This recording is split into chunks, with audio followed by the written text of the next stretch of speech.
Guys, Christmas ആയിട്ട് നമ്മൾ ഇതുവരെ റീത്ത് ഉണ്ടാക്കിയില്ലല്ലോ. അപ്പോൾ ഇന്നത്തെ വീഡിയോയിൽ 2 റീത്ത് ഐഡിയാസ് കാണാം. ഫസ്റ്റ് റീത്ത് ഉണ്ടാക്കാൻ വേണ്ടിയിട്ട് ഞാനിവിടെ എംബ്രോയ്ഡറി ഹൂപ്പാണ് എടുത്തിട്ടുള്ളത്. അതിൻ്റെ പുറത്തെയാണ് നമ്മൾ എടുത്തിട്ടുള്ളത്. പിന്നെ ഈ ഒരു ഗാർലൻഡുമാണ് എടുത്തിട്ടുള്ളത്.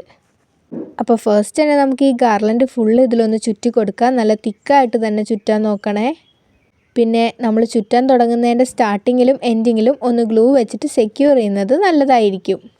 ഈ ഒരു ഗാർലൻഡിലെ ഉള്ളിൽ നല്ല ഡാർക്ക് ഗ്രീൻ കളറും പുറത്തേക്ക് ഇങ്ങനെ വൈറ്റ് കളറും ആയതുകൊണ്ട് തന്നെ ഇത് കാണുമ്പോൾ തന്നെ ഒരു സ്നോയിൻ്റെ എഫക്റ്റ് ഉണ്ട്. അതുകൊണ്ട് തന്നെ ഈ റീത്ത് കാണാൻ നല്ല അടിപൊളിയായിട്ട് തന്നെ വന്നിട്ടും ഉണ്ട്. അങ്ങനെ നമ്മൾ ഫുള്ള് ചുറ്റി കഴിഞ്ഞിട്ടുണ്ട്. ഇനി നമ്മളിതിൽ വെക്കാൻ വേണ്ടിയിട്ട് ഈ ഒരു ബെല്ലാണ് എടുത്തിട്ടുള്ളത്. ഈ ബെല്ലിന് അറൗണ്ട് 100 റുപ്പീസ് എന്തോ ഉണ്ടായിരുന്നിട്ടുള്ളൂ. ഈ ബെല്ല് ഞാനിതിൽ ഗ്ലൂ ഗണ്ണ് വെച്ചിട്ടാണ് സ്റ്റിക്ക് ചെയ്തിട്ടുള്ളത്. പിന്നെ ഇങ്ങനത്തെ ഡെക്കറേഷൻ ഐറ്റംസും കൂടി ഞാൻ എടുക്കുന്നുണ്ട്. ഇതിലൊരു സ്റ്റിക്ക് ഉണ്ട്, അത് വലിച്ചൂരിയിട്ട് നമ്മളിതിങ്ങനെ വെച്ചാൽ മതിയേ. ഇതിൽ ഞാൻ പ്രത്യേകിച്ച് ഗ്ലൂ ഒന്നും വെച്ചിട്ട് സ്റ്റിക്ക് ചെയ്യുന്നില്ല. വേണമെങ്കിൽ ഒന്ന് ഗ്ലൂ ഗണ്ണിൽ കാണിച്ചിട്ട് നമുക്ക് സ്റ്റിക്ക് ചെയ്യാവുന്നതാണ്. പിന്നെ ഇങ്ങനത്തെ ചെറിയ ഗോൾഡൻ ബോൾസ് എടുക്കുന്നുണ്ട്. അത് ഞാൻ ഗ്ലൂ ഗണ്ണ് വെച്ചിട്ടാണ് സ്റ്റിക്ക് ചെയ്യുന്നത്. ഇത് ഞാനിങ്ങനെ അവിടെയും ഇവിടെ ആയിട്ട് കുറച്ചെണ്ണം സ്റ്റിക്ക് ചെയ്തിട്ടുണ്ട്. ഒരുപാടെണ്ണം സ്റ്റിക്ക് ചെയ്തിട്ടൊന്നുമില്ല. അങ്ങനെ അതും കൂടി സ്റ്റിക്ക് ചെയ്ത് കഴിഞ്ഞപ്പോൾ നമ്മുടെ ഫസ്റ്റ് റീത്ത് ഇവിടെ റെഡി ആയിട്ടുണ്ട്. ആൻഡ് ഇത് ഹാങ് ചെയ്തിട്ടപ്പോൾ കാണാൻ നല്ല ഭംഗിയുണ്ടായിരുന്നു. എനിക്ക് ഏറ്റവും ഇഷ്ടമായത് ഈ റീത്താണ്. ഇനി അടുത്തത് ഉണ്ടാക്കാൻ വേണ്ടിയിട്ട് ഞാൻ കാർഡ്ബോർഡിൽ ഇങ്ങനെ ഒരു പീസ് കട്ട് ചെയ്തെടുക്കുകയാണ് ചെയ്തിട്ടുള്ളത്. പിന്നെ ഈ ഗാർലൻഡ് യൂസ് ചെയ്തിട്ടാണ് നമ്മളിത് ഉണ്ടാക്കാൻ പോകുന്നത്. ഇത് ചുറ്റുമ്പോൾ ഞാൻ ഫസ്റ്റ് ഗ്ലൂ ഗണ്ണ് വെച്ചിട്ടാണ് ചുറ്റാൻ തുടങ്ങിയത്.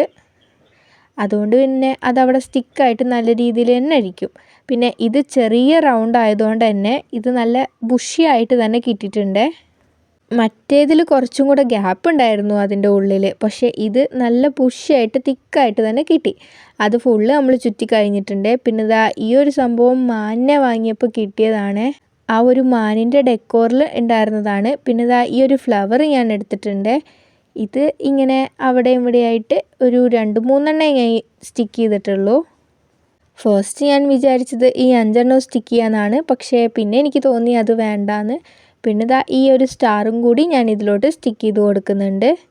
അതും ഞാൻ ഗ്ലൂ ഗണ്ണ് വെച്ചിട്ട് തന്നെയാണ് സ്റ്റിക്ക് ചെയ്യുന്നത്. അങ്ങനെ എല്ലാം സ്റ്റിക്ക് ചെയ്ത് കഴിഞ്ഞു. പിന്നെ മറ്റേലത്തെ ബാക്കി കുറച്ച് ഈ ഡെക്കറേഷൻ ഐറ്റം കൂടി ഉണ്ടായിരുന്നു. അതുകൊണ്ട് അതും കൂടി ഞാൻ ഇവിടെ ഇട്ട് വെച്ചിട്ടുണ്ട്. അതും കൂടെ കഴിഞ്ഞപ്പോൾ ഫുള്ളായിട്ട് നമ്മൾ സ്റ്റിക്ക് ചെയ്ത് കഴിഞ്ഞിട്ടുണ്ട്. ആൻഡ് ഇതാണ് അതിൻ്റെ ഫൈനൽ ലുക്ക്. അപ്പോൾ നിങ്ങൾക്ക് ഇത് 2 ഏതാണ് ഇഷ്ടപ്പെട്ടത്?